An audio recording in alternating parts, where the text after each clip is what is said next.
Sejam bem-vindos ao nosso Com ListaCast. Hoje falaremos sobre edital para licitação com um professor extremamente importante aqui pra gente, muito especial. E para você que está chegando agora no modo estreia do YouTube, você pode participar aqui no nosso chat, que o nosso departamento jurídico estará aqui presente para responder todas as suas dúvidas. E você que chegou depois, tanto no YouTube ou está ouvindo pelo Spotify, você pode tirar também a sua dúvida aqui, comentando nos comentários do próprio YouTube, tá bom? Mande a sua pergunta, a sua dúvida, que a gente vai fazer questão de responder uma por uma. Antônio, apresente o nosso ilustríssimo convidado do dia. Ilustríssimo, né? Muito boa tarde a todos. E hoje nós estamos com um professor que, cara, eu ainda não o tinha conhecido pessoalmente, mas é uma pessoa fantástica. Ele é um parceiraço, é da resenha, é um cara, poxa, eu sou suspeito de falar. E vale também falar, né, ressaltar, porque muita gente que acompanha ali o pessoal de licitação, né, acaba, poxa, aquele cara ali que tá sempre ali fazendo aula, dando palestra, ele às vezes parece inalcançável, né, mas ele é uma das pessoas mais queridas do meio, né, super acessível também, muita gente boa desde o primeiro momento que ele fala contigo. Então, pra gente é uma honra recebê-lo aqui e conversar um pouco sobre um tema que a gente também tá sempre com muitas dúvidas, né? Tranquilo ali.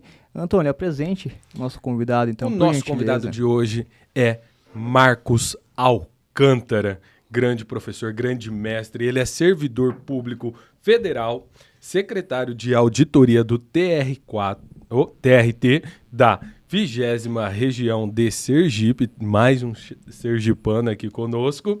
Também é professor, é palestrante, é especialista em licitações e contratos e uma grande pessoa, tem um coração enorme, é uma pessoa fantástica. Marcos, seja muito bem-vindo, meu amigo. Bom, só tenho a agradecer, eu fiquei até emocionado com as palavras de vocês, acho que eu devo isso à quantidade de amigos que eu tenho, né? E para mim é uma satisfação, assisto o programa de vocês, vi grandes amigos aqui, né? O Vitinho, o Daniel, a Nádia, uma turma boa. E estava contando as horas para chegar a minha vez, chegar meu momento. Estamos aqui, vamos conversar. E é um desafio conversar sobre edital de licitação quando a gente tem um especialista aqui na mesa, né? O Antônio. Pô, imagina. Ele presta assessoria com excelência para empresas, ministra seus treinamentos. Mas vai ser um bate-bola interessante. Tô ansioso. Bora. E o edital, né, ele é, acho que talvez uma das partes mais importantes, porque é onde está a regra do jogo, né, Antônio? Então, exatamente. Se você não sabe a regra ali, você acaba perdendo em algum momento ali a sua... Ou acaba ultrapassando algumas fases ali que perfeito, ali estavam, Bruno, né? perfeito. Então, vamos aproveitar hoje para tirar as dúvidas, tá, Antônio? Professor, como que a administração elabora um edital de licitação? Como é a fase preliminar até chegar àquele escopo ali que a gente tanto vê ali nos portais e tudo mais? Então, Bruno, você foi cirúrgico quando falou em regra do jogo. Gosto muito daquela frase que é bem clichê, né? A vida é um jogo. E a gente vai ter até especialista em jogo aqui, em esporte hoje, né? No podcast, né? Sobre o Muricy vai pintar por aqui.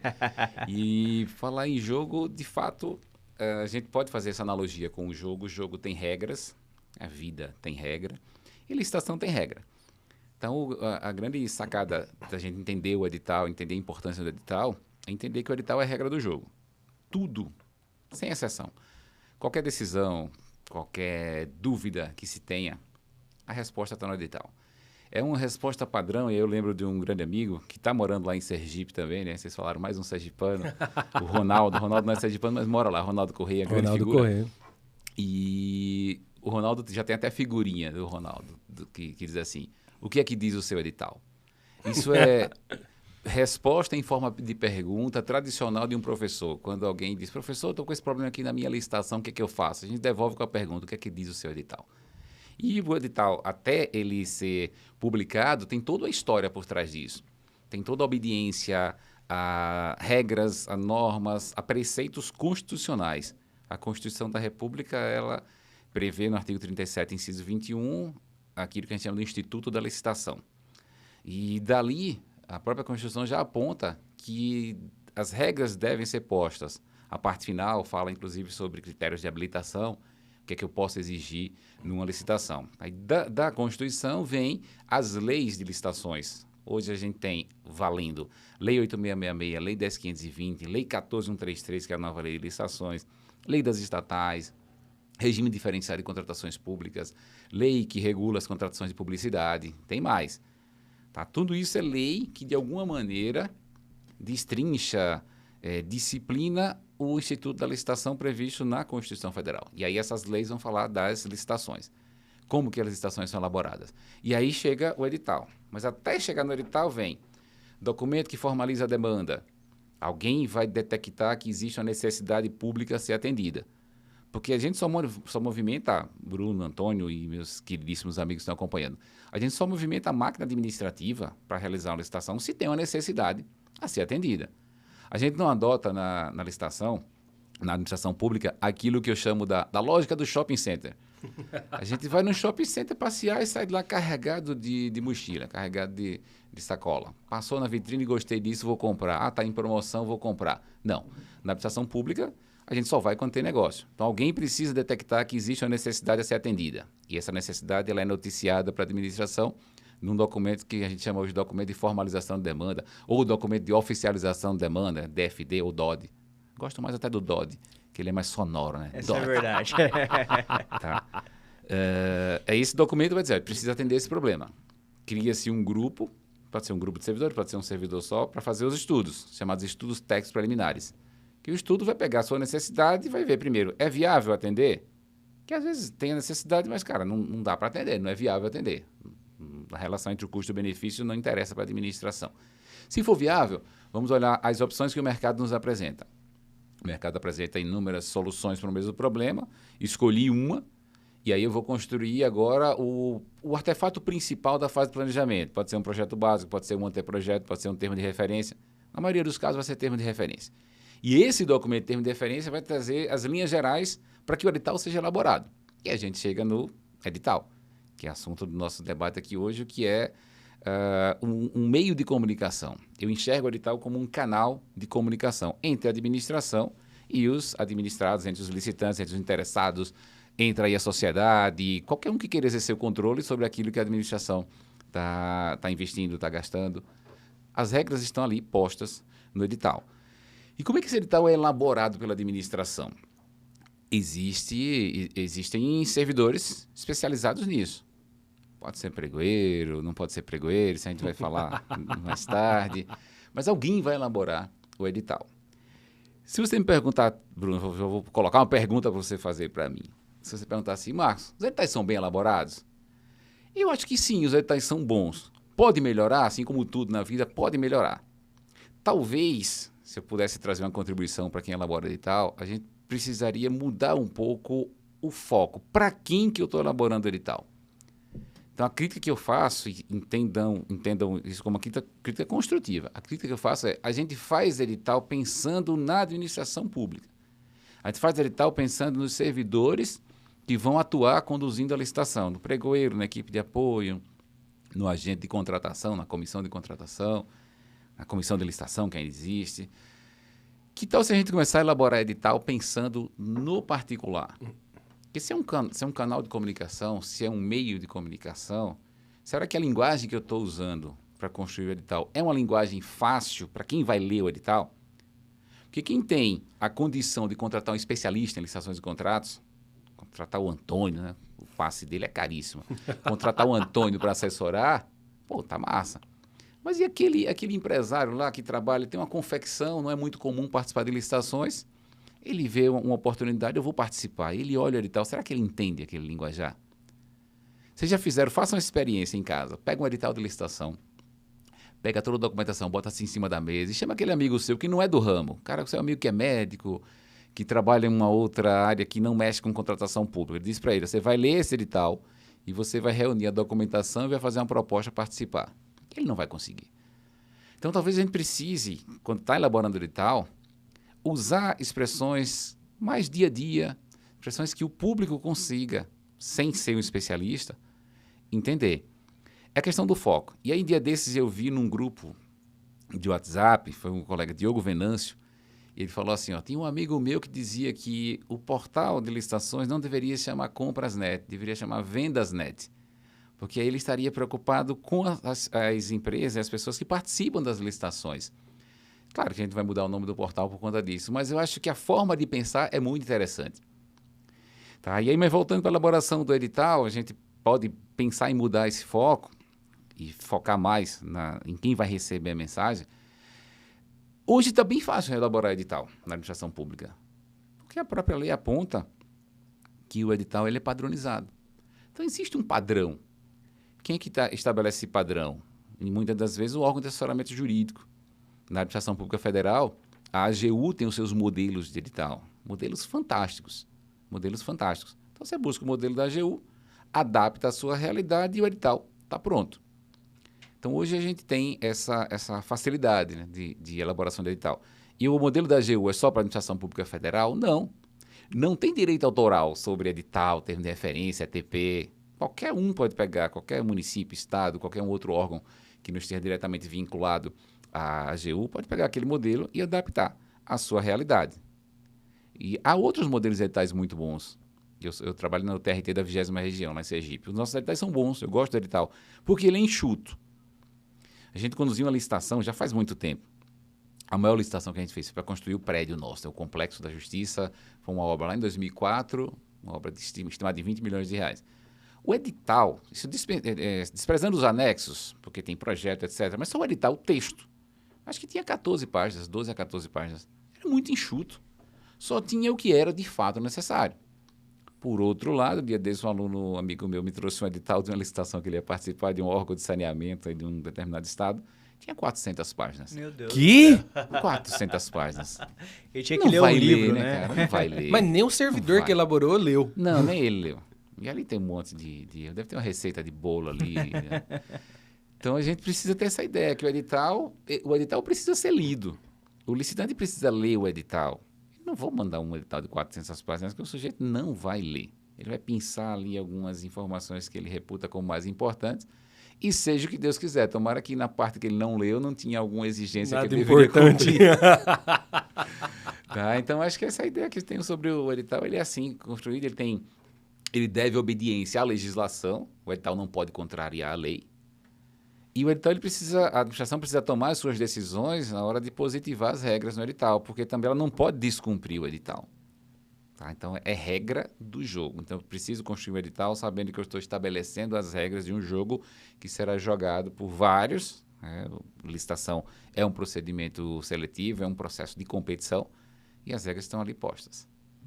Muito bom. Legal, interessante.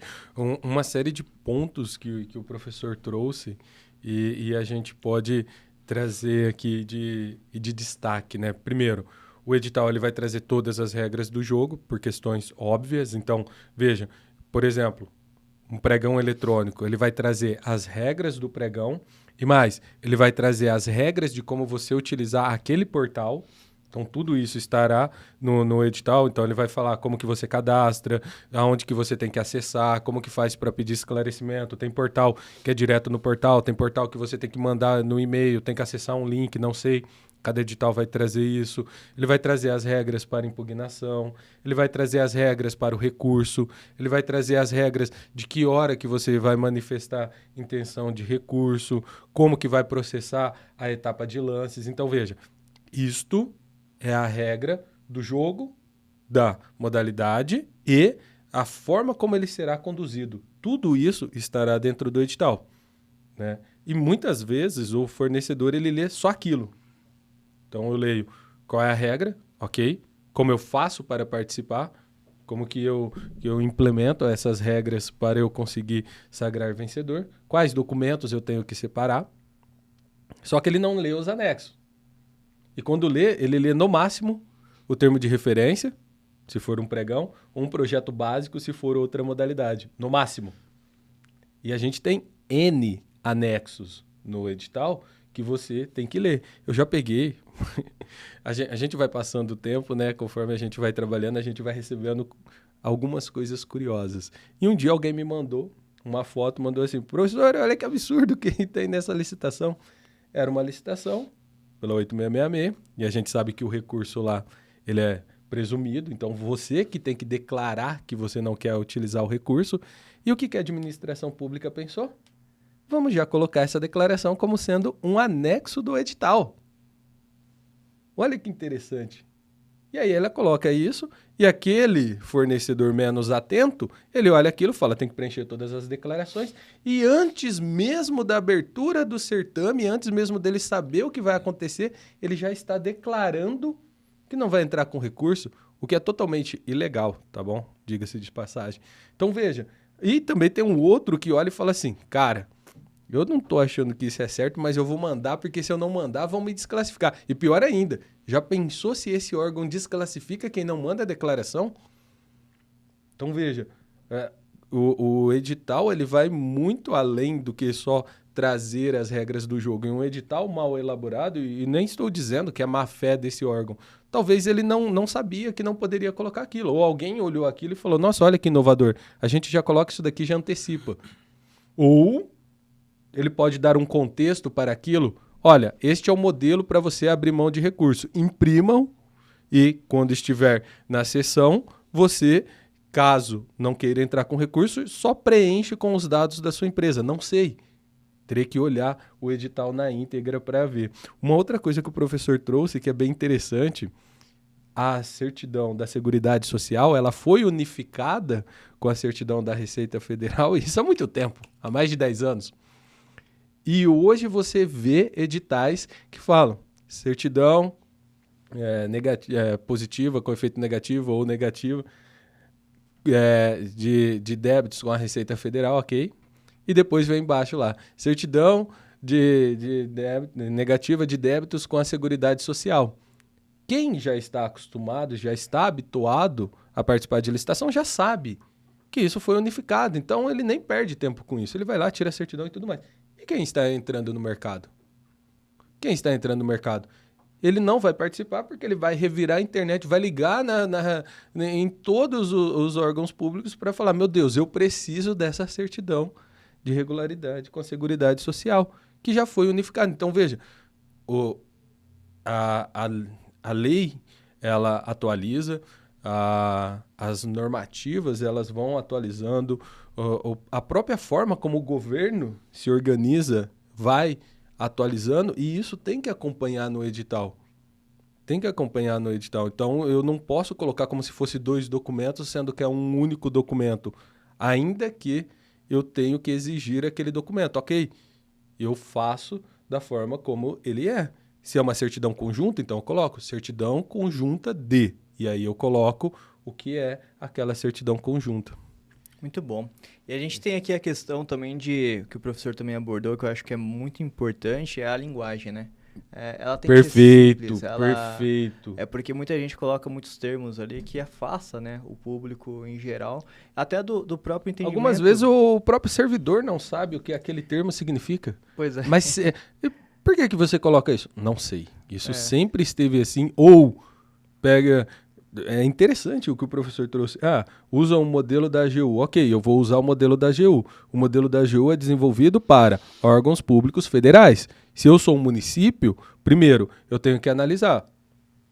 Tenho que trazer aqui as normas municipais. As normas do meu estado. E mais, o modelo, vamos usar como um exemplo, um modelo de edital de pregão. Ele está configurado para o sistema do governo federal. Se eu uso outro sistema qualquer, eu tenho que alterar os pontos que falam de sistema e adaptar ao meu sistema. Então, veja, não é simplesmente, eu vou usar esse modelo, pego o modelo na íntegra, troco ali aonde está em branco para eu preencher, eu preencho e está tudo certo. Eu vou usar o nosso exemplo, né? Quando implantamos o sistema do pregão eletrônico, o município ao lado já utilizava, por coincidência, o mesmo sistema. O que nós fizemos? Pegamos o edital deles, analisamos aquilo que cabia a nós, que no caso era descrevendo as questões do sistema, atualizamos para o nosso, mas continuamos utilizando o nosso edital padrão. Então, veja, tem todos esses elementos. Às vezes você puxa, por isso que você tem que entender, porque você puxa ali um edital, você fala, mas naquele edital tá assim, e se a AGU falou, tem que ter. Não, isso é uma norma federal. Se você não é um ente federal, Como que você vai usar essa norma? Essa não é a sua norma. Qual é a sua norma? Atualize aqui e coloque a sua norma. Perfeito, Antônio. E você falando aí sobre edital, né? Às vezes até o próprio servidor não sabe o que é que significa Perfeito. aquela cláusula lá e pergunta, o que é isso aqui? Aí me lembrou aquela passagem lá do Auto da Compadecida. Não sei, só sei que foi assim. Eu sei que está aqui, Não sei, né? só sei que está aqui. Do edital. Então, os modelos são muito bons, mas a gente precisa entender que ali são modelos. Perfeito. Precisa pegar aquele edital e adaptar à sua realidade. A gente trabalhava assim, antes da AGU instituir o edital eficiente, a gente já trabalhava com modelo de edital. E uma vez eu fiz uma brincadeira com um colega lá, disse, eu vou fazer agora um edital de material de limpeza. Conta em quanto tempo aí eu vou conseguir fazer o edital. Em 3 minutos eu terminei o edital. 3 minutos. Por quê? Porque eu tinha o edital padrão. Eu peguei o edital de material de expediente, que é igual. Só troco o anexo. Eu só mandei trocar onde tem expediente e troque por limpeza. Troquei a data e mudei o anexo. De quanto tempo deu aí? 3 minutos, 2 e alguma coisa. É a questão do modelo. Então, nesse caso, eu peguei um edital do tribunal para fazer um outro edital também do tribunal. Então, não precisava adaptar nada. Um edital de compra de material de consumo. Também não precisava nenhuma adaptação. Eu só mudei, ao invés de material de expediente, material de limpeza, mudei do anexo, mudei a data. A gente até colocava aí os editores de texto, tem isso, o Word tem, você pode ficar circular, aí você vai passando o texto e está lá, brilhando, está em amarelinho, está pontilhado, onde você tem que mudar. A gente já tinha, data tem que mudar, horário tem que mudar, objeto tem que mudar, mas as outras exigências são as mesmas. A gente exigia pouco ou quase nada. O que é que eu exijo no edital para comprar material de consumo, de modo geral? Habilitação jurídica, eu preciso saber quem é aquele sujeito, vai contratar comigo, quero saber quem é você. Pessoa física, carteira de identidade, pessoa jurídica, um documento que comprove que ele pode assumir obrigações e exercer direitos. Pode ser um contrato social, requerimento de empresário, ato constitutivo, estatuto, depende da formatação daquela empresa. Certidões, Receita Federal, Justiça do Trabalho e FGTS, só. Sou órgão federal, numa licitação tão simples como essa, não vejo necessidade de exigir outras certidões. Acabou. Balanço, nada. Contrato para entrega de produto, toma lá da cá, ele entrega e você paga. Risco. Exatamente. Quase mínimo. Qualificação técnica. Para comprar material de reposição de estoque do almoxarifado, precisa mesmo qualificação técnica. Declaração sobre o trabalho do menor, muito menos. Aquilo serve para nada. Serve para nada. Não é uma exigência constitucional, como muitos dizem. Na verdade, existe a previsão da Constituição, né, de proteger os menores, de se submeter àqueles trabalhos. Maravilha. Existe uma lei que diz que na Lei 8666 será inserido esse dispositivo. Então, é um documento que está ali na lei. Se você achar que os riscos do seu futuro contrato podem ser protegidos por esse controle, que é exigir a declaração, você vai exigir. Talvez numa terceirização, talvez num contrato em que se tem notícia que as empresas do mercado tem um histórico de empregar menores naquela situação, e aí você vai exigir. Mas lembrando que essa documentação será apresentada na forma de uma declaração unilateral. A empresa vai declarar que não emprega. A gente vai fazer diligência quanto a isso? Não. Você já viram algum problema numa licitação posta disso? Poxa, a empresa não cumpriu o contrato porque ela não declarou que não empregava menores naquela situação. Então não tem. Então vamos exigir o mínimo. A gente precisa daquela questão do enfoque que a gente dá na contratação. Se eu quero o maior número possível de empresas disputando, e quanto mais eu tenho competição, a tendência é que eu tenha uma proposta apta a gerar contratação vantajosa, eu preciso eliminar esses filtros. Eu já vi empresas sendo habilitadas na licitação porque não levou a declaração do menor. E quem estava conduzindo a licitação não teve a percepção que poderia colher aquele documento na hora. Na hora. Declare ou coloque em ata. Você falou aí sobre abrir mão do prazo de recurso nas licitações tradicionais da 8666. Esse é o modelo. Não tem que botar em sistema, manifestar a intenção. A intenção já existe. O pregão ele veio mudar essa lógica. No pregão, eu digo que o silêncio produz efeitos jurídicos. Você fica calado, você renunciou ao prazo. Na 8666, não. Você tem que dizer que renuncia. Eu fazia muito isso. Eu não colocava modelo de renúncia.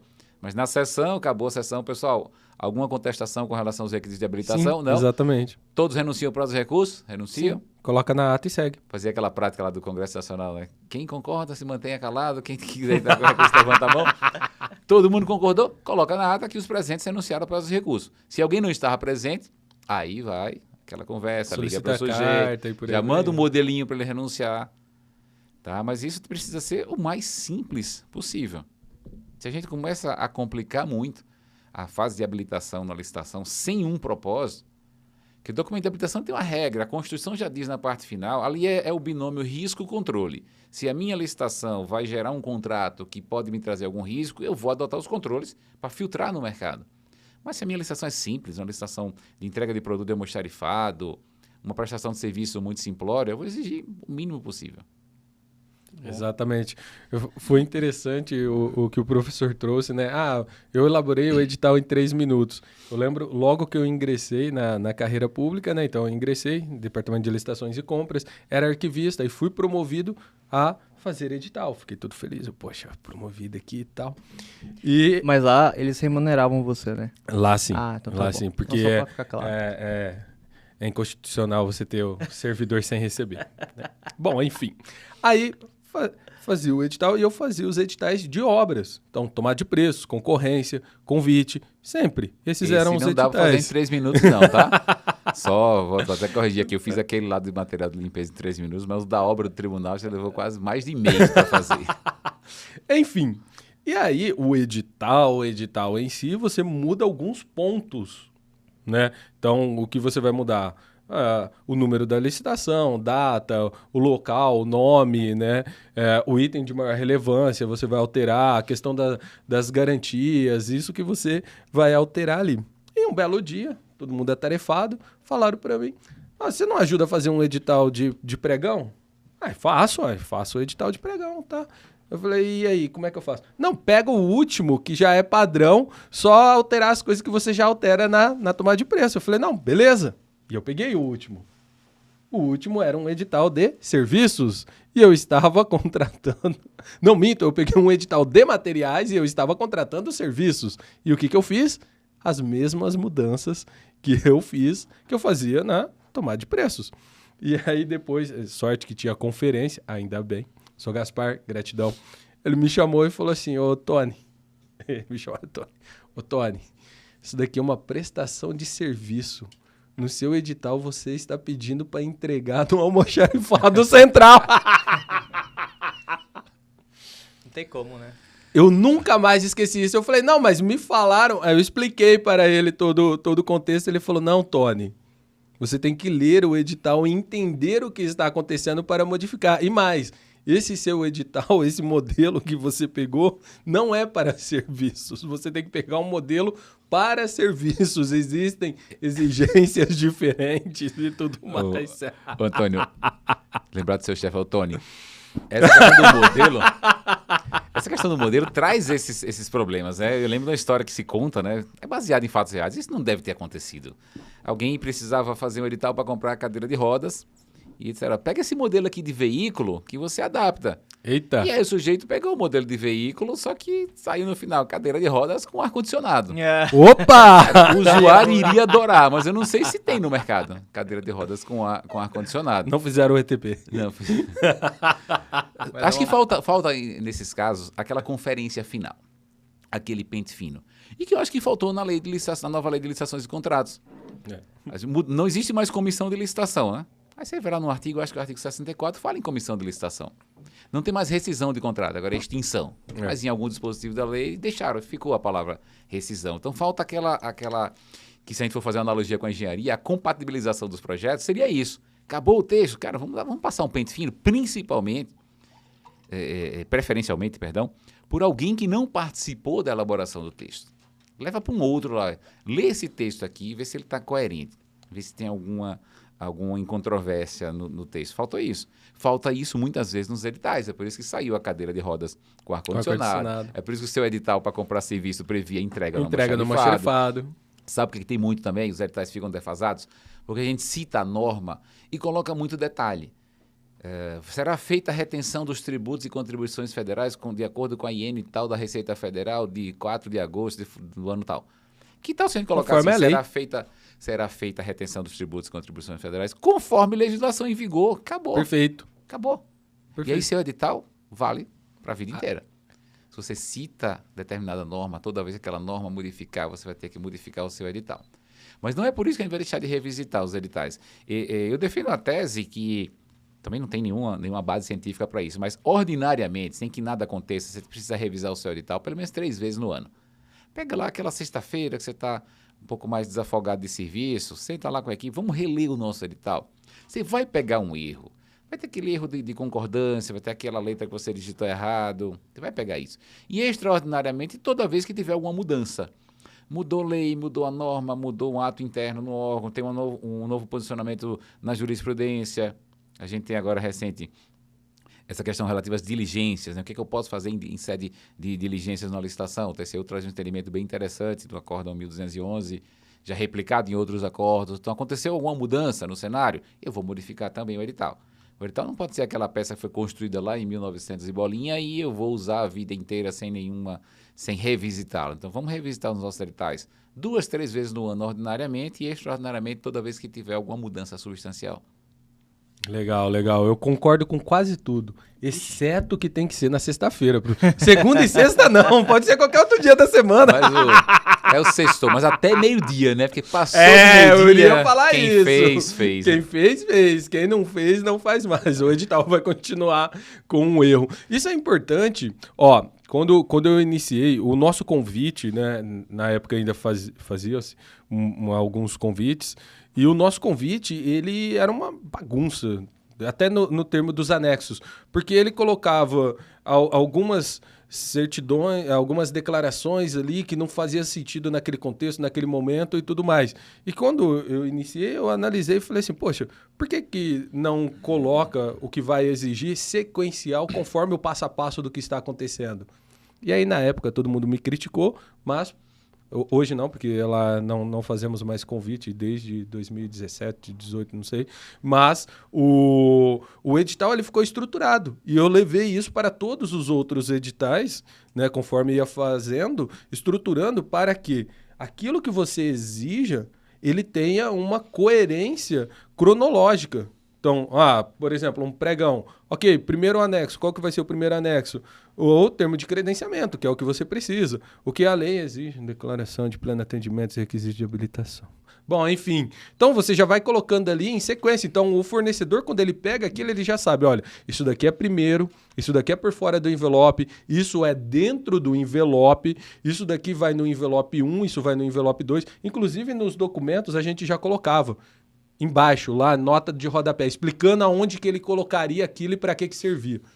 Já está ali. Sério, se você pegar, você vai ver. Este documento vai dentro do envelope 2, documentos de habilitação, no caso do pregão. Este documento deve vir fora dos envelopes, junto com o documento de credenciamento. Aí, entre parênteses, documento de credenciamento. Aí estava escrito o que era o documento de credenciamento para ele já saber. Seu edital desenhava, né? Mais ou menos isso. Você falou que eu não queria problema. Você falou que o seu convite era uma bagunça, eu fiquei pensando como era a festa, né? O convite é bagunçado.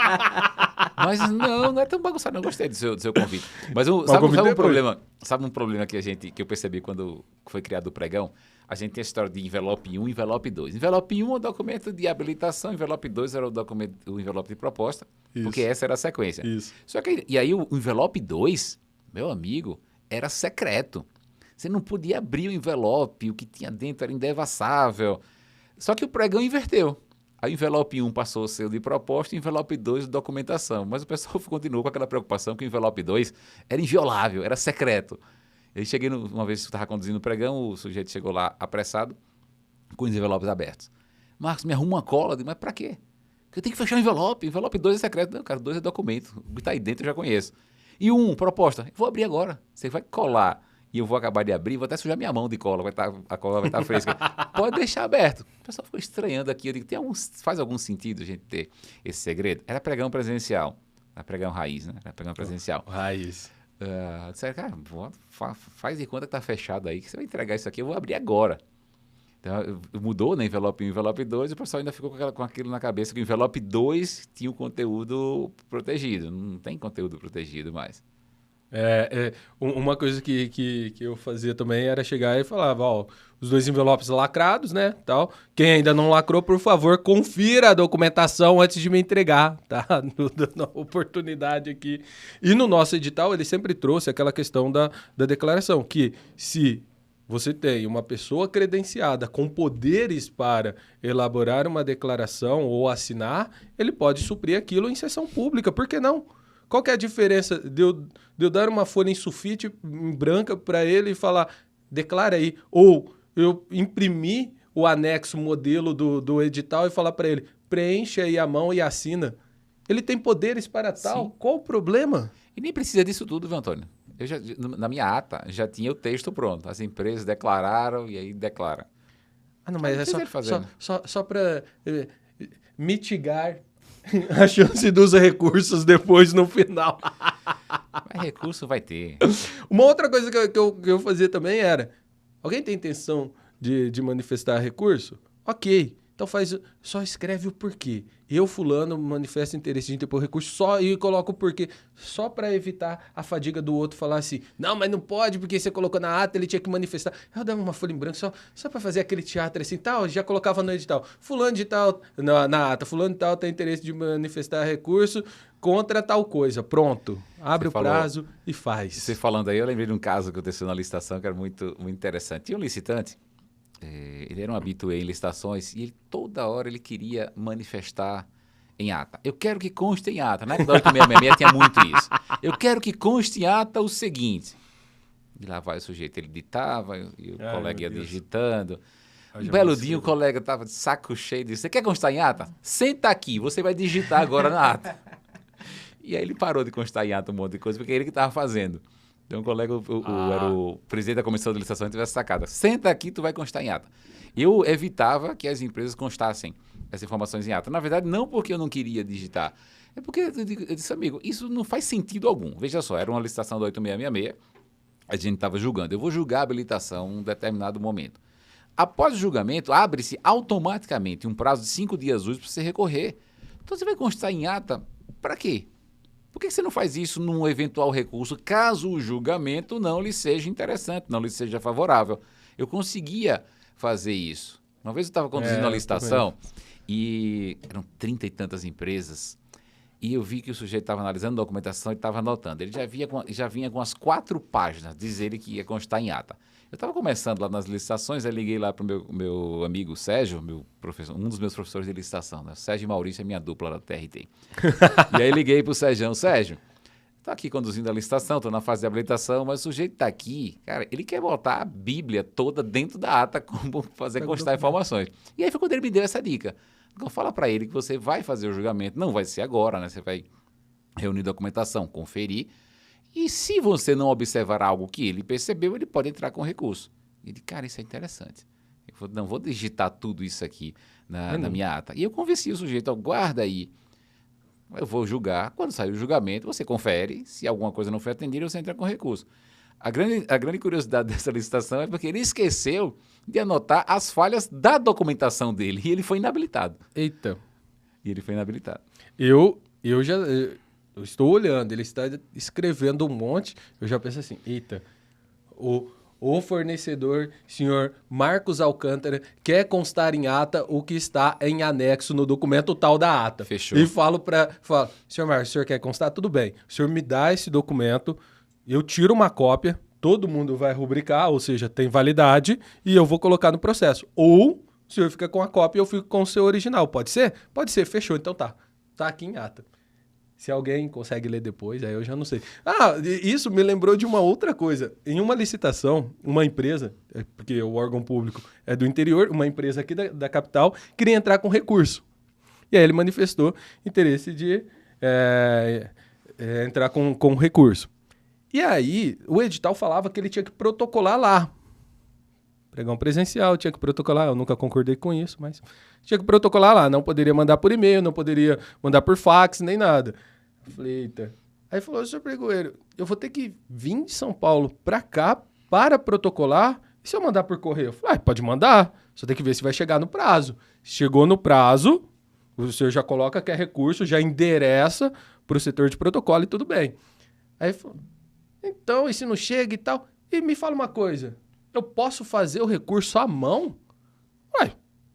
Por mim, faça. Se você conseguir transcrever tudo o que você quer, de forma que depois consiga ler, Faça agora, desça ali no protocolo e já protocola, poxa.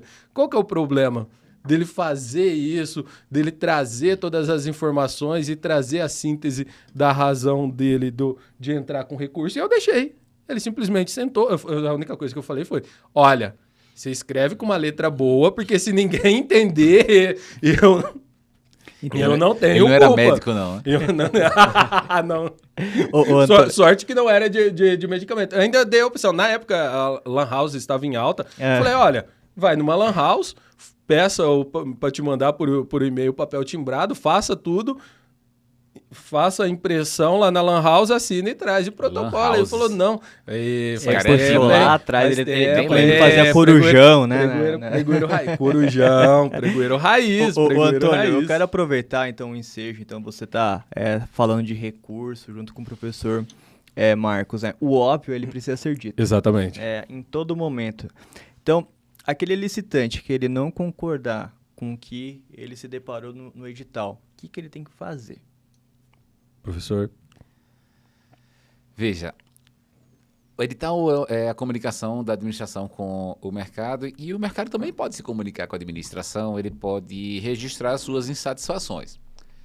Então, ele teve acesso ao edital, o licitante teve acesso ao edital, primeira coisa que ele tem que fazer, ler. Um grande erro que o mercado comete, ele pega o edital da licitação e olha assim, a licitação vai ser no dia 20 de agosto. Dia 18 eu vou ler o edital. Você faz isso na antevéspera, você já perde prazo para impugnar, você já perde prazo para tirar dúvida. Então, o que é que precisa fazer? Pega o edital hoje, leia hoje o edital. Não leia, estude o edital hoje. Leia na íntegra, leia tudo, vá anotando as providências que você precisa adotar para participar da licitação. Veja se você tem toda a documentação, se você consegue preencher os requisitos de proposta.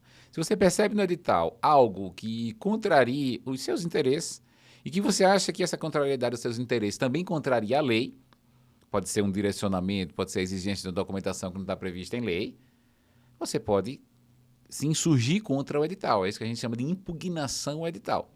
Você vai ingressar com um pedido na administração, a gente chama de pedido de impugnação, solicitando que o edital seja modificado naqueles pontos que contrariam, ou que impedem, ou que dificultam a participação da sua empresa.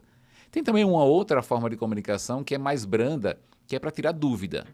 Você não tem certeza de como deve interpretar aquele dispositivo. Aí você entra com um pedido de esclarecimento. E o pedido de esclarecimento, o particular ele tem que ser inteligente ao fazer a pergunta. Você tem que cercar o respondente, né, o agente de contratação, pregoeira, comissão. Geralmente eu gosto de orientar pedido de esclarecimento objetivo, dando só a opção de sim ou não. Então eu estou com esse determinado dispositivo do edital, eu estou entendendo que é assim, correto? É assim mesmo? Não é? Talvez. Talvez não dá. Porque quem vai responder apenas ao que foi perguntado. É aquela lógica lá de Portugal. Eles são muito literais quando vai responder. Você chega num restaurante, você tem refrigerante? E o rapaz vai dizer, tem. Acabou a conversa. Aí você fica assim, tem? Você não vai me trazer? Não. Você perguntou se tem refrigerante? Tem. Tem Coca-Cola? Tem. Você pode trazer uma para mim? Posso. Quer que eu traga? Boa. Tá, então, pedido de esclarecimento, você tem que fazer uma pergunta muito objetiva e que a resposta também seja objetiva. E você também só vai pedir esclarecimento se você tiver de fato uma dúvida. E nunca faça pedido de esclarecimento por telefone, é um outro erro. Você liga no órgão, fala com o pregoeiro, pregoeiro, eu estou vendo isso aqui, como é que eu interpreto isso? Que aquilo vai se perder, vai ficar só naquela ligação. Precisa registrar, precisa protocolar. E aí você vai ver no edital, né, Antônio? Qual é o canal de comunicação? Eu faço isso via sistema, é por e-mail, tem que protocolar. Não vamos, e aí um recado para os colegas que elaboram o edital, né? Não vamos exigir mais que a pessoa compareça no órgão para protocolar. Até porque a resposta... Veja como é curioso. Tem que protocolar o pedido de esclarecimento da impugnação. Mas a resposta a isso você não vai entregar na empresa do sujeito. Você vai botar na internet, você vai mandar por e-mail, vai mandar por, por uma outra mídia qualquer. Então facilita a vida do licitante. A gente às vezes pensa que dificultar o acesso a uma impugnação, a um pedido de esclarecimento, a um recurso, está sendo bom para a administração, está sendo ruim. Muitas vezes, pela via da impugnação, a gente corrige uma falha do nosso edital. Ih, caramba, tem de fato esse problema, alguém detectou, impugnou. Quanto antes impugnar, melhor. Outra dica aí para o mercado. Você tem uma licitação, esse exemplo que eu dei, vai ser no dia 20 de agosto. Eu lancei o edital no dia 4, no dia 5. Se logo no dia 5 você entra com pedido de impugnação, o prejuízo para a administração vai ser menor. Detecta, corrige, publica de novo, talvez eu perca 2, 3 dias. Você faz isso no dia 16, 17, já chegando lá no momento, talvez seja um ponto que a administração pode interpretar e dizer, não, dá para manter. Força um pouquinho a barra, mas dá para manter. Porque mudar o edital naquele momento significa republicar e fazer a licitação já lá no mês de setembro. Aí estou falando de agosto, setembro. Imagina uma situação dessa lá no 20 de dezembro. Perfeito. Tendo que gastar o dinheiro do Fundeb. Tendo que executar o recurso. Então, obviamente que o servidor público não vai forçar a barra, não vai cometer ilegalidade, mas pode ser que ele consiga construir dali uma interpretação para manter o edital. Perfeito. Mas se essa impugnação fosse feita logo no dia que saiu o edital, no dia seguinte, talvez o pensamento por acatar a impugnação fosse outro. Tem uma regrinha que conta, tem uma historinha lá interessante lá no tribunal, que por vezes o colega me fazia uma pergunta, eu dizia assim, faz assim, está no artigo 127 da Lei 8666. Aí está no 127. E aí o colega curioso pegou a lei, foi lá e viu que a lei acabava no artigo 126. Eu disse, que história é essa do artigo 127? O artigo 127 é o seguinte, senta aqui que você vai aprender agora. As licitações realizadas no mês de dezembro, elas são analisadas, são vistas por um outro prisma. É o que o pessoal chama de dezembrada, né? Dezembrada tem enxurrada de licitação, porque tem que dar certo. A licitação de dezembro não pode dar errado, você perde o recurso. Então, em dezembro, a gente flexibiliza um pouco a interpretação. Se isso fosse em junho, julho, ia parar, ia mudar. Mas em dezembro não pode dar errado. E aí o colega entendeu a história do artigo 127. Eu lembrei do professor Joel Diebuco, o Joel dizia, eu odeio a Lei 8666 nos 126 artigos. O Joel sabe que eu criei o artigo 127, ele vai odiar o 127 também. Mas é só resenha mesmo, só brincadeira lá, obviamente que a gente não cometia nenhuma ilegalidade, ainda que fosse nas licitações de dezembro. Já teve licitação de dezembro que foi suspensa, que a gente fez no ano que vem mesmo. Mas, de fato, a gente olha, como é que eu posso salvar isso aqui? Sem cometer ilegalidade. No meio do ano, talvez a gente tivesse mais prudência. Não, vamos refazer para ficar melhor. O professor está falando de dezembro. Eu julguei um pregão presencial. Isso lá no começo. Dia 30 de dezembro, apareceu uma única empresa, que as outras não apareceram, eu avisei. Apareceu uma única empresa, e essa única empresa ela veio com um único intuito. Verificar se não era nenhuma falcatrua. Ele chegou lá e falou assim, cara, quando eu vi no Diário Oficial, eu falei, eu faço questão, eu não vou viajar, eu faço questão de ir, porque eu tenho certeza que tem... Ele falou, eu tenho certeza que tem alguma coisa nessa licitação. Eu falei, ainda bem que você veio, porque senão ela ia ser fracassada, deserta, não ia vir ninguém. Trocaram ali panetone também ou não? no final já tá até feliz ano novo, venha o ano que vem vender para nós, estamos precisando, tá? Licitação presencial tinha dessa, porque hoje você faz a licitação eletrônica e há os prazos do sistema, então você jogou a licitação naquele dia, dependendo do sistema, ele abre automaticamente 24 horas para que você possa manifestar a intenção de recorrer. No presencial era diferente. Eu já fiz, você falou que julgou a licitação dia 30, eu lembrei, já conduzi uma licitação que a gente fez o pregão dia 30, a gente concluiu o pregão dia 30. Sim, foi este caso. A gente adjudicou, homologou, parecer jurídico e contratou dia 30, o empenho saiu, mas tinha que sair. Sim. Então a administração ficou toda ela, parecia uma linha de produção, 8 horas o pregão, quando for 10 já vai lá para o jurídico olhar se foi tudo certinho, o ordenador já estava lá posto, o pessoal do financeiro. Quem sofreu foi o colega último, que faz o empenho, né? 4 da tarde ele estava lá trabalhando ainda, eu já estava na praia, já estava descansando, mas ainda atento, ligando, e aí deu tudo certo. E era uma licitação muito importante. Era na época que a gente empenhava e usava o recurso do próprio exercício. Isso não impactava o recurso do ano seguinte. Hoje isso aí mudou. Essa pressa nossa não vale muito não, porque já vai de qualquer forma comprometer o orçamento do exercício seguinte. Perfeito. Acontecia muito isso. E nessa licitação foi exatamente isso. Terminamos a licitação, tudo. Ele verificou, ele falou, cara, eu vim justamente por isso. Aí terminamos, acabamos, conseguimos negociar o desconto, tudo. Ok, empresa habilitada. O que eu falei para ele? Olha... Vai entrar com recurso? Ele... não, tem que perguntar, né? Vai que... Ó, já passa ali nessa linha dos contratos, mas já. Não dá ideia, não vai perguntar se quem entrar com recurso. Nessas licitações de final de ano...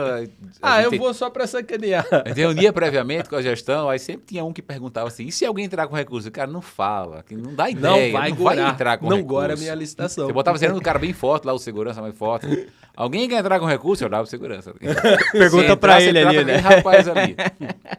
Eu tenho já que a gente tá falando da linha temporal, né, dos meses ali, dezembro e tal, esse ano, volta a repetir, o óbvio ele precisa ser dito, né? Nós teremos eleições, né?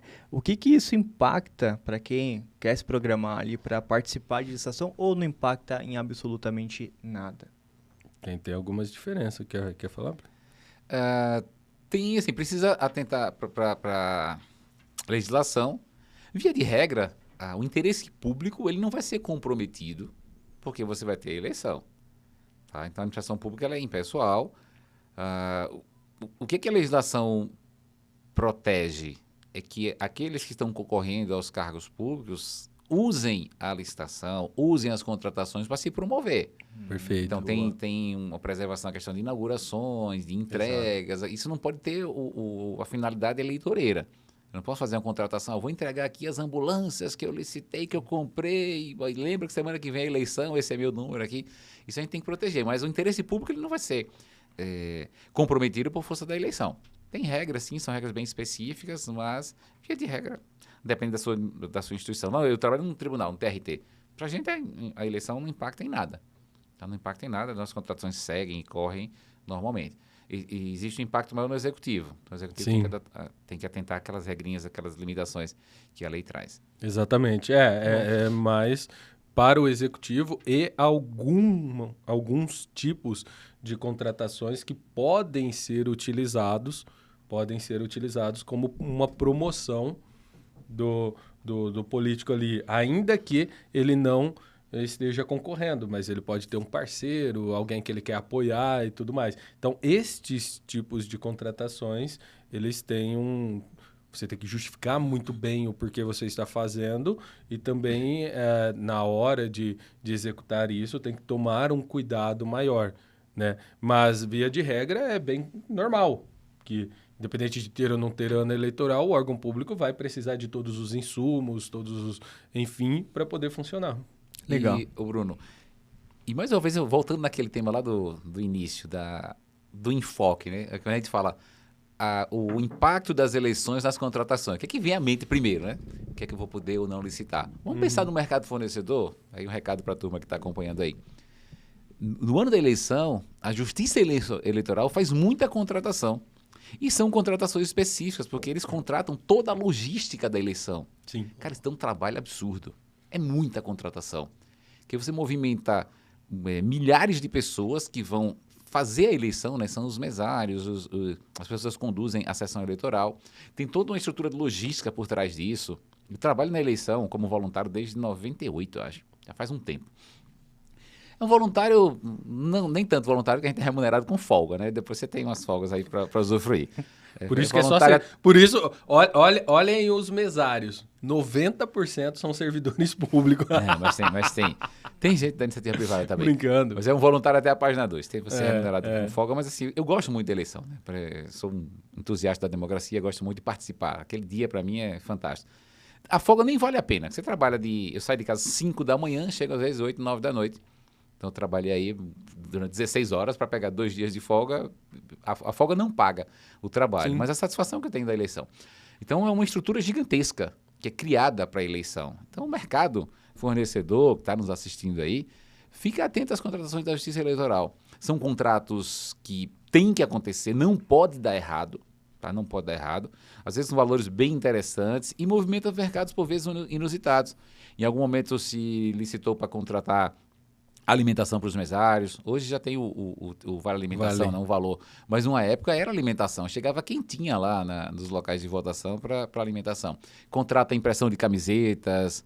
Então tem alguns mercados que não são muito comuns de serem tratados em contratação pública que a Justiça Eleitoral movimenta. Então vale a pena ficar atento aos portais dos tribunais regionais eleitorais, do Tribunal Superior Eleitoral, porque tem muita contratação interessante. Legal. Perfeito. Eu tenho também uma uma questão que também precisa ser dita é, temos a regra do edital. Voltando ao edital, professor, a administração, ela tem que cumprir tudo que está ali ou tem algum caminho que ela, no meio do caminho eu resolvi mudar? E aí, o que acontece quando alguém tem esse pensamento? Tem até princípio para isso, né? Princípio da vinculação ao instrumento convocatório. Perfeito. Lá na 8666, no artigo 41, né? A administração não pode descumprir as normas do edital ao qual se acha estritamente vinculada. Então, edital é regra, edital faz lei entre as partes. Já ouvi dizendo que o edital é a bíblia da licitação. Então, a regra é aquela. Então, se você publica o edital, cara, não era isso que eu queria. Suspende, altera o edital, publica novamente e remarca a data.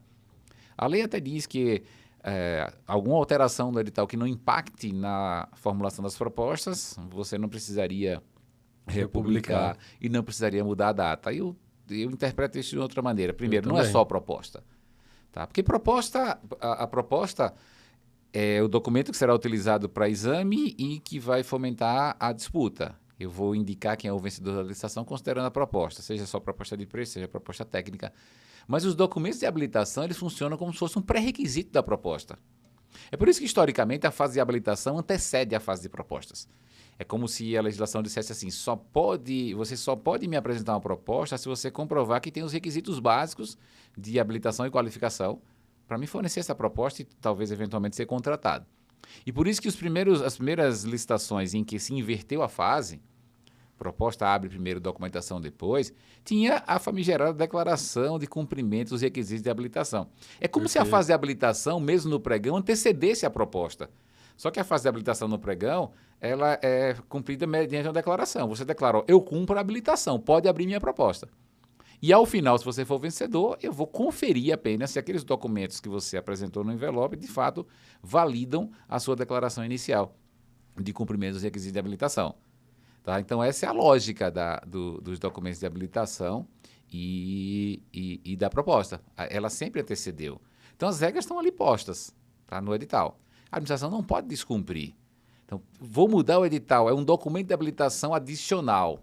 Cara, tem que mudar, tem que parar, republicar e refazer a data. Quando é que eu não mudaria a data da licitação? Seria assim, eu vou fazer a licitação, vai ser no endereço tal, na sala 3. E aí eu descubro 2 dias antes que a sala 3 está em reforma, eu vou mudar para a sala 5. Eu publico isso, eu dou notícia, mas eu mantenho a data. E as pessoas, eu tenho um cuidado de adiar uns 5 minutos a licitação, porque quando as pessoas chegaram, não é mais na sala 3, vai ser na sala 5 e conduz as pessoas para lá. Isso falando da licitação presencial. Tá? Então, uma mudança dessa que não impacte, não prejudique a participação de ninguém, seja na elaboração da proposta, seja no rol de documentos de habilitação, se não impactar em nada, eu mantenho. Mas é muito difícil você mudar o edital, porque o edital é regra, você mudou a regra, e você conseguir manter sem avisar ninguém. Eu mudei uma regra do edital, não aviso, porque se eu não publicar eu não vou avisar, e não muda a data da licitação. Então a gente precisa ter muito cuidado. Para a gente não mudar, só se for em dezembro. Em dezembro a gente não vai mudar a data. Aí vai para o artigo 127. Artigo 127. E olha, só complementando, quando há uma alteração, para você que é fornecedor, o que vai acontecer? Ele não vai republicar o edital inteiro.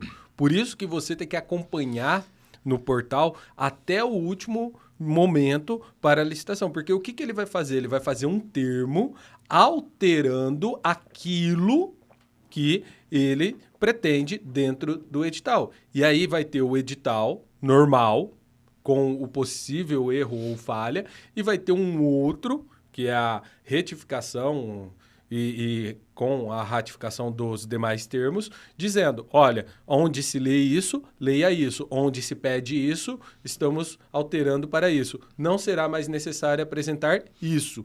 Então, é um documento à parte. Tem que ficar atento quando baixar. Baixou o edital, tem que baixar completo com todos os anexos, porque pode ser que tenha uma retificação ali naquele edital, ele foi alterado por algum motivo e você não está com este documento. E uma coisa interessante, professor, e essa daqui é para deixar as pessoas pensando, né, em casa pensando, e a gente já vai falar de hipocrisia. Imagina o seguinte, você declarou que você está habilitado, que você cumpre plenamente os requisitos de habilitação.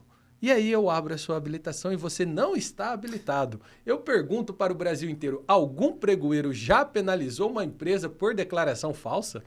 Ah, já. Com essa? Não, assim, só fazendo um pequeno reparo. Não o pregoeiro, porque é o pregoeiro que ele não penaliza. Ele solicitou para penalizar, né? Ele vai dar notícia, né? E boa, muito bom trazer isso. Vale, Antônio, a gente, Bruno, e colegas que acompanham.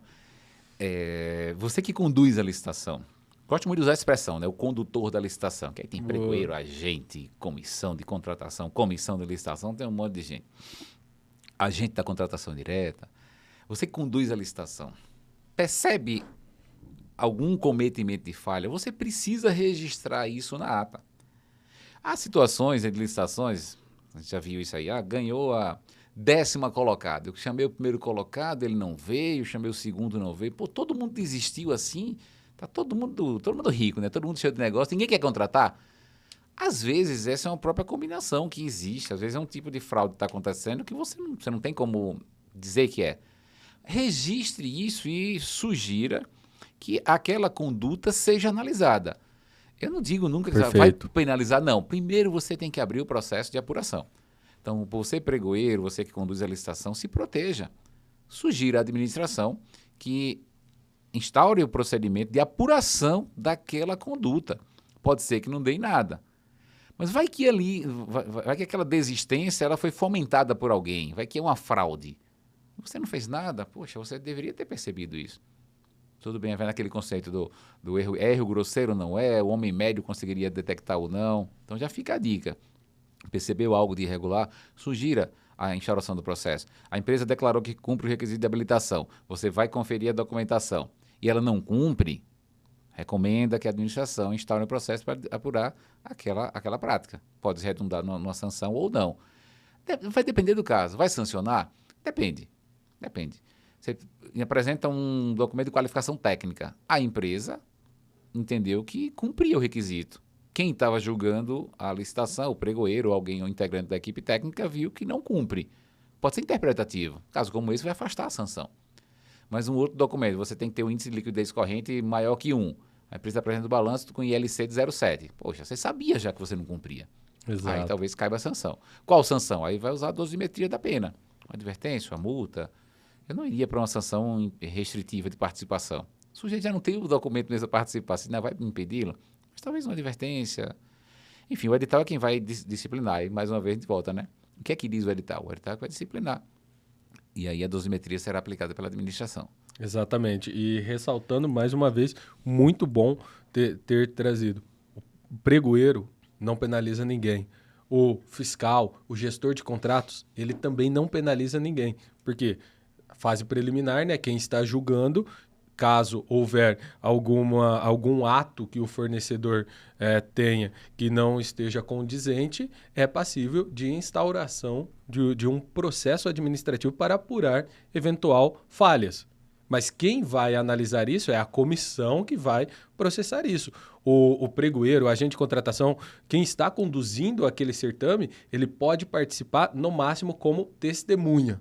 Ele será ouvido, tá? Ele não pode tomar decisão, ele não pode compor a comissão. O mesmo se aplica na execução contratual. Ele está falhando na execução contratual, é a mesma situação. O fiscal, o gestor de contratos, quem está acompanhando aquele contrato, ele pode participar única e exclusivamente como testemunha. Ele será ouvido para entender o que é que está acontecendo. Ele jamais pode tomar decisão. Isso acontece muito e eu já vi inúmeros processos de penalidades que foram revertidos porque a pessoa que deu que ensejou ali a instauração do processo estava na comissão que estava tomando decisão para penalizar aquela empresa. Muito bom. E para a gente finalizar, a gente tem bastante conteúdo. Já estamos finalizando? Já? Poxa. Para a gente chegar aqui, porque ele já está batendo na porta ali para entrar. E ele é apressado. E ele é bravo. Ele é apressado. É bem complicado ali falar com ele. Você vai ver aqui, professor, ele é um pouquinho estressado. O que são os critérios de julgamento numa licitação para quem ainda não está adaptado à termologia e tudo mais? Tá, critérios de julgamento é a expressão que está na nova lei de licitações e contratos, na 14133, que na 866 chamava de tipo de licitação. Tipo de licitação é um troço que é aquele modelo antigo, né? Você escreve para o leigo não entender. Tipo de licitação. O critério de julgamento me diz, mas a própria expressão já me aponta o que é. São os critérios que eu vou utilizar para indicar quem venceu a licitação. E a lei traz agora inúmeros critérios. Tem alguns que eu acho que são redundantes, tipo menor preço e maior desconto. Meu amigo, quem me dá o maior desconto está me dando o menor preço. Tá? Mas a lei, o legislador, ele seguiu aquele mantra que diz assim, ser feliz ou ter razão. Não vamos ficar brigando aqui para saber se menor preço e maior desconto são 2 critérios ou não. Joga os 2 aí. Se você for fazer uma licitação que aponte que o vencedor é quem te der mais desconto numa tabela fixada, você chama de maior desconto. Se for só expressão numérica, menor preço. Então, o critério de julgamento é a forma como a administração vai identificar o vencedor da licitação. Uma proposta, eu posso dividi-la em 2 partes. A primeira parte vai tratar das especificações, vamos chamar aqui dos aspectos técnicos da proposta, e a outra vai tratar do preço. E a gente precisa julgar essas 2 partes da proposta. Tem uma modelagem de licitação que é a que a gente mais utiliza, que é o menor preço. Eu ousaria dizer que mais de 90% das licitações do nosso Brasil são julgadas pelo menor preço. Mas não significa dizer que a gente vai só identificar a expressão monetária e dizer você é o vencedor. Não. Primeiro eu vou analisar os aspectos técnicos e depois o preço. Só que desses 2 segmentos, nessas 2 partes da proposta, você pode admitir variação nas 2, você pode fixar uma ou você pode fixar outra. Então, na licitação do tipo menor preço, você fixa a parte técnica, você diz exatamente o que você quer. Então, quero comprar aqui uma caneca como essa daqui, né? Tem que ter uma foto de um artista global aqui. Então, você diz exatamente o que quer, qual é a caneca, qual é o material que compõe a caneca, qual é a arte que vai na caneca, se ela precisa resistir no micro-ondas ou não. Você fechou, não admite variação. Se você quer uma caneca como essa, especifica assim, não vai trazer aquela canequinha de café de 50 ml, 80 ml, não vai. Não vai trazer também aquele copão de chopp, que não vai ser admitido. Ah, mas é maior, é melhor. Melhor para quem? Então, a gente que quer comprar, eu quero exatamente isso aqui. Então, a parte técnica foi fixada. O que resta para a disputa? O preço. Então, se 4 empresas participam, as 4 trazem a caneca com essa especificação, com a mesma capacidade, com o acabamento, com a arte, o que resta? Preço. Então, quem me trouxer o menor preço, já que os 4 atendem a minha necessidade, quem tiver o menor preço vai ganhar. Essa é a licitação do tipo menor preço. Tem outra licitação, que é a melhor técnica. Na melhor técnica, a gente inverte. A gente fixa o preço e vai trabalhar na técnica. Eu quero contratar um projeto. Então, fixei lá, eu vou pagar R$100 mil para o melhor projeto. O valor está fixado, não tem disputa de preço. E eles vão apresentar os trabalhos. O melhor trabalho será contratado e vai ser remunerado no preço. Então, nesse modelo, eu fixei o preço e a variação se dá na técnica. Tem uma modelagem que é a técnica e preço, que a gente admite que os 2 variem. Então, eu digo o que eu quero de especificação de técnica mínima e as empresas podem superar. E cada vez que elas superam, elas vão sendo pontuadas. Então, as propostas elas são analisadas e são mensuradas, são pontuadas de acordo com o que ela vai superar daquele mínimo que a gente exigiu. Existe essa análise é feita comparativamente entre uma e outra, de modo que a melhor proposta vai ter a maior nota, ela vai ter 1, por exemplo, as outras têm 0,9, 0,8, 0,7. E o preço também. Eu vou analisar os preços e vou comparar uns com os outros, então o menor preço vai ter a maior nota e assim sucessivamente. E a gente atribui peso para um e para outro. O peso da técnica pode ir até 7, se o peso for 7, o preço vai ser 3, porque é média ponderada, a soma tem que ser 10. E no final vence a licitação quem tiver o maior índice de julgamento. Quando eu combinar a técnica e o preço, você tem o vencedor. Então, o menor preço eu fixei a especificação e a variação está no preço. A melhor técnica eu fixo o preço e a variação está na técnica, e a técnica e preço os 2 variam. Aí tem também a licitação maior retorno econômico, que a gente usa para contratos de eficiência. É interessante que é uma modelagem que a administração pode utilizar para reduzir as suas despesas correntes, as suas despesas de consumo. Eu vejo uma aplicação muito interessante hoje quando você preocupa na redução do seu custo com energia. Aí pode implantar uma solução de placas fotovoltaicas. Então a empresa vai dizer, eu vou reduzir sua energia de 10 milhões para 1 milhão e eu te cobro uma comissão nessa redução que eu vou trazer. Isso o mercado privado já fez há muito tempo atrás, quando da privatização das teles, quando você tinha a possibilidade de fazer ligação interurbana por várias empresas, E aí o mercado privado identificava, que chegava aqui na com licitação, você gastava 50 mil reais de telefonia. Eu consigo reduzir isso para 30. Como? Direcionando as suas ligações por uma outra operadora que tem um melhor preço naquele horário, aí instalava software na central telefônica. Isso são contratos de eficiência. E o critério de julgamento é o maior retorno econômico. Aí tem nas alienações, no leilão, o maior lance, né, o famoso quem dá mais, né? E até tem uma observação que eu faço nos cursos interessante. Eu pergunto aos alunos, qual a modalidade de licitação que é mais conhecida? O pessoal vai, concorrência, pregão. Eu digo, não, é o leilão. Vai na feira e pergunta se o feirante sabe o que é uma concorrência e um pregão, mas pergunta para ele o que é um leilão. Todo mundo sabe o que é leilão. O pregão ele é inspirado no leilão, né? O pregão ele é o leilão para baixo, reverso, leilão reverso, leilão para baixo. Então o leilão é a modalidade mais conhecida que tem. O leilão tem um critério de julgamento específico, é o maior lance. Então o critério de julgamento é a forma como o condutor da licitação vai utilizar, a forma que ele vai utilizar para indicar quem é o vencedor. E esse critério de julgamento, ele consta no edital da licitação. Muito bom. Massa. Adorei essas explicações do professor. Inclusive, professor, com sua permissão, peço permissão para usá-las também. Adorei demais. Maravilha. Óbvio, vou Antônio, referenciar.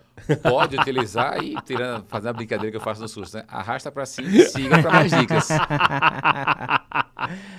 Professor, para quem está assistindo agora também, é importante relatar, o pessoal manda ali as perguntas, os temas, a gente conversa antes aqui, também conversa qual personagem é mais adequado ali para cada profissional também que senta aqui.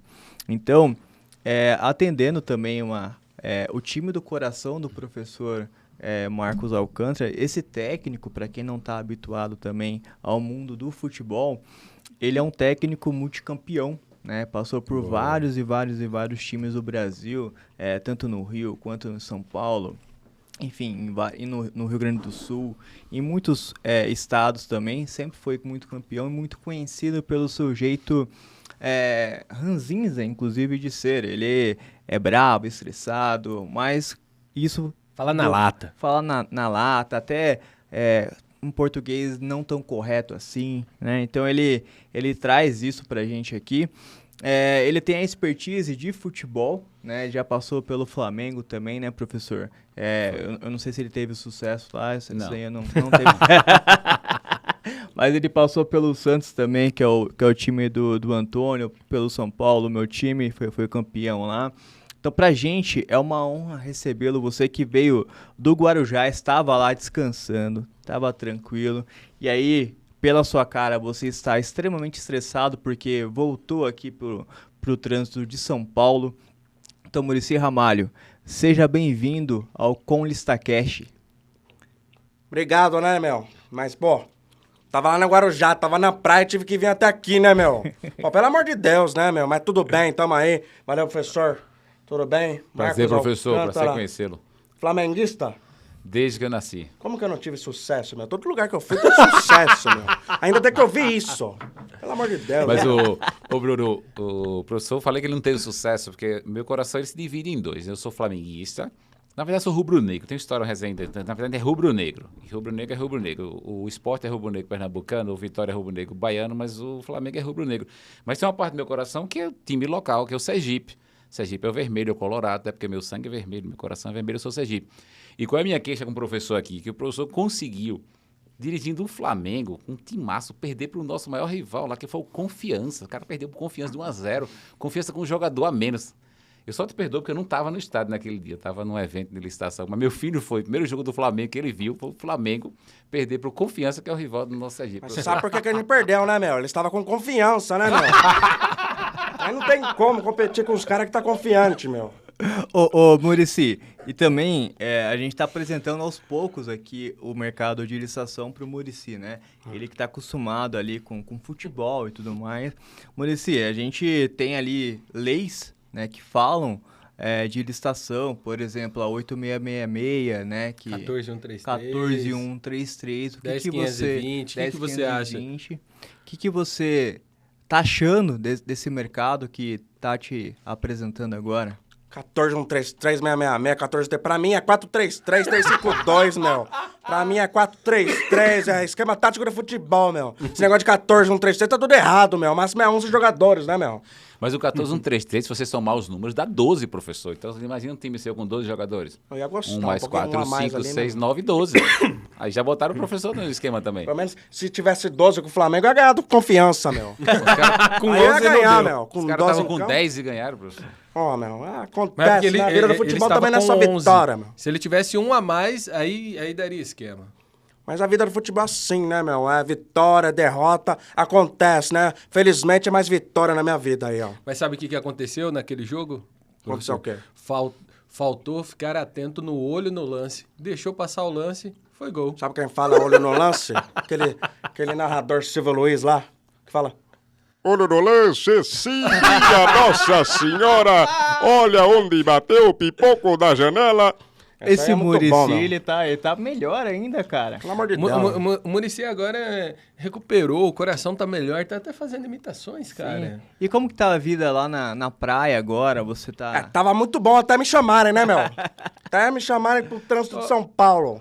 Ô, Muricy, me fala uma coisa. Já está lá em Guarujá e tudo mais. O que você acha? Se o Santos fizer um convite pro professor voltar, o professor acha que vai voltar? Eu gosto da praia, mas também, meu, não volto. Pro Santos também não volto mais, não, meu. Deixa eu ficar em São Paulo, ali com o São Paulo. Dá uma dor de cabeça, mas tudo bem. Melhor que tá no Flamengo também, viu, meu? Deixa os portugueses lá também, viu? Deixa a portuguesada lá, que eles só querem saber de português agora, meu. Agora o Mocinho tem que falar português daqui a pouco pra ser aceito, né? Ora, pois, meu. Que é isso, hein, né, professor? Meu. Outra coisa que eu não entendo, esse negócio que vocês falam de lance, robô de lance. Que robô de lance, meu? Pra mim, lance é só lance de futebol. Lance, você toca, o meio-campista passa pro atacante, o atacante passa pro gol. Isso é um lance bonito, meu. Agora, lance, robô de lance, que é isso, hein, meu? É igual o Silvio Luiz também lá falou também, né? O olho no lance, né? Olho no lance, minha mãe do céu. É, meu. Mas atualmente tá podendo utilizar também robô, né? Em licitações ali, o pessoal tá permitindo também, o Muricy. Então é mais uma coisa que a gente vai conversar depois ali. E a gente tem, Bruno, tem o robôzão, né? O Cristiano Ronaldo. CR7, é verdade, CR7. meu. É como Bom se jogador, fosse o hein? CR7, exatamente. E tem um robozinho, tá, no Flamengo, da Michael. É o Michael também, não é verdade, meu. Tem robô no futebol Bom também. jogador, verdade, meu. Eu gosto de jogador assim, meu. Que é robô, que sabe fazer gol, né, meu? Jogador que sabe jogar bola, né, meu? Jogador, não adianta ficar aqui, ficar driblando e fazer nada, né, meu? Tem que jogar bola e fazer gol, meu. Ô, professor, o Michael é bonito, né? O cara, jogador bonito. Não, inimigo da beleza, né, meu? Totalmente inimigo da beleza, meu. Mas tudo bem. O que ele tinha de feioso, ele tinha de jogador bom, né, meu? Mas tá certo, né? Ô, Muricy, mas eu tô vendo aí, você tá com um agasalho da seleção, é isso? É. Eu não tô na seleção. Quando eu recebi convite também não aceitei. Mas pelo menos a gente usa aqui, né? Só pra, meu, brasileiro, né, meu? Ano de Copa aí, que já passou aí, né? E Mas esse ano? agasalho veio junto com o convite, não foi? É, veio junto. Eu só peguei o agasalho. O convite Ficou eu, só com o agasalho. O convite eu recusei, né, meu? É convite em modalidade de licitação ou é convite pra... Tem esse negócio aí também, meu. Tem esse negócio aí, meu. Ele recusou o convite porque agora ele só faz pregão. Olho no lance. É verdade. Isso aí, meu. Isso aí. Ô, Muricy, esse ano o Brasil ganha a Copa? Vamos ver com o Tite lá, né, meu? Tem tudo pra dar certo. Tem tudo pra dar certo. Tem jogador bom, tem o Neymar aí. Tem que ver como que vai estar todo mundo na hora, né? Que antes, pega time sul-americano, tudo bem. Tem que ver com os europeus, meu. Os europeus é outra coisa, meu. É lá que tem 12 robôs em campo lá, meu. Aqui, sul-americano é fácil, meu. Chega na Copa, pega o europeu, é difícil, né, meu? Ô, Maurício, me fala uma coisa. É verdade que o intérprete da seleção será o Joel? Pra conversar com os gringos lá? Pelo amor de Deus, aí não vamos pra frente. Com o Joel Santana aí não tem jeito, né, meu? Aí não tem jeito. É mais fácil entender os portugueses que o inglês do Joel Santana, meu. E sobre edital de licitação, você ficou com alguma dúvida ali, escutando a explanação do professor ali, porque edital é a regra do jogo. Exatamente. Se você não souber ler o edital, Muricy, você não vai conseguir jogar. Ficou alguma dúvida ali sobre como formular a sua proposta, critérios de julgamento também ali, se você vai pelo maior desconto, maior preço, menor preço, enfim, tem várias questões ali que modificam a sua estratégia de jogo. Então, o professor está aqui para esclarecer também, ou você já está dominando no peito, porque a gente está vendo você muito preparado ultimamente. Não, sim, eu acompanhei tudo que o professor falou, foi tudo muito bem explicado, viu, meu? Parabéns aí, tudo certo, nenhuma dúvida, meu. Pra mim já tá tudo bateu um certo. bolão. Aqui é trabalho, né, Aqui é professor? trabalho, né, meu? É isso aí, meu. Tá tudo certo, muito bem explicado. Não tem ninguém comigo não, meu. Pegou de primeira, já entendo. Pensando o quê, meu? Professor, obrigado pela sua presença. Muricy, obrigado pela Valeu, sua presença. A gente está muito feliz aqui de ter você. Ele também tá, né? Olha o semblante dele de Tá felicidade bom, tá aqui. valeu, valeu Ele aí. tá muito feliz de ter você aqui no ConlistaCast, professor, pra gente encerrar o nosso episódio. Por gentileza, uma síntese e também dicas ali a quem ainda tem dificuldade ao ler o edital ou ao se deparar com editais ali também na sua frente, enfim, com exceção daquela de 400 páginas, né? Editais ali mais enxutos. Como que você encerraria esse assunto pra gente, pra quem tá nos acompanhando? Então, se você está diante de um edital, você se deparou com um edital, primeiro, olha, tem interesse em participar da licitação? O negócio é bom? Maravilha. Então vamos estudar. Não é só ler o edital, né? É estudar o edital. Então vai estudando o edital, vai pensando lá os principais tópicos. Então quando eu estudo um edital, para alguém que me pede, eu vou olhando, ó, se você vai ter que providenciar isso aqui. Então providências de proposta, providências de documentação. Às vezes você descobre no edital que você tem que fazer contato com o seu fornecedor hoje. Um dia desse me deparei com a situação de que para participar de uma licitação de determinado segmento de mercado, você precisa ter uma inscrição do Corpo de Bombeiros e isso você inscreve e você recebe o documento 30 dias depois.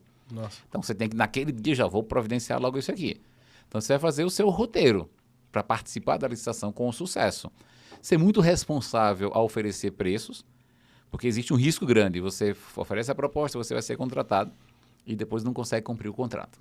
E aí é muito ruim, porque você pode ser multado, você pode sofrer uma sanção que te impeça de participar de próximas licitações, seja só naquele órgão, seja em todos os órgãos da administração pública brasileira. Para alguns casos, você vai fechar a sua empresa. E não adianta abrir empresa numa outra empresa no mesmo nome, você já nasce impedido também de participar. Então, é ser muito responsável, é seguir a linha que é do professor Muricy, né? O professor traçava a estratégia dele e mandava para os jogadores, por isso que ele teve tanto sucesso na carreira, né? Com exceção só do último time que ele participou, mas fora isso, ele teve muito sucesso na participação. Então, estudar, adotar uma estratégia, saber que a gente é igual ao futebol, a gente ganha às vezes, em outras a gente perde. Verdade. Você não tem que ganhar todas as licitações. Sabe até onde você pode ir. E aí vale a pena você usar ferramentas de tecnologia, o robô que vocês falaram aqui, tem robôs muito bons no mercado. O robô é tão bom que o próprio poder público criou o seu robô, né? Na dispensa de licitação já tem robô. Certamente virá nas regulamentações futuras e nos futuros sistemas da nova lei de licitações também a ferramenta do próprio sistema, né? O próprio robô oficial, o robô federal. O robô oficial que vai ter para todo mundo, não é só federal. Mas tem os robôs da iniciativa privada, que eles não fazem só oferecimento de lance, né? Ele faz mapeamento das licitações, tem uma série de funcionalidades. Então é preparo. E esse preparo se dá com estudo, com estrutura. Então é a sugestão, a dica que eu dou para quem está nos acompanhando e desejo sucesso a vocês. Não pode desejar sucesso a todos em todas as licitações, porque um vai ganhar e um outro vai perder.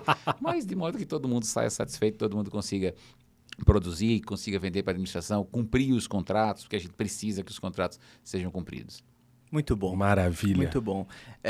Para todo mundo que está nos acompanhando, nosso muito obrigado, Muricy. Por gentileza, encerre pra gente esse episódio tão especial. Beleza, professor, valeu aí, obrigado. Valeu, professor. Prazer em ter te conhecido. Obrigado por me chamar aí também, viu? Sei que você gosta do meu trabalho aí no futebol.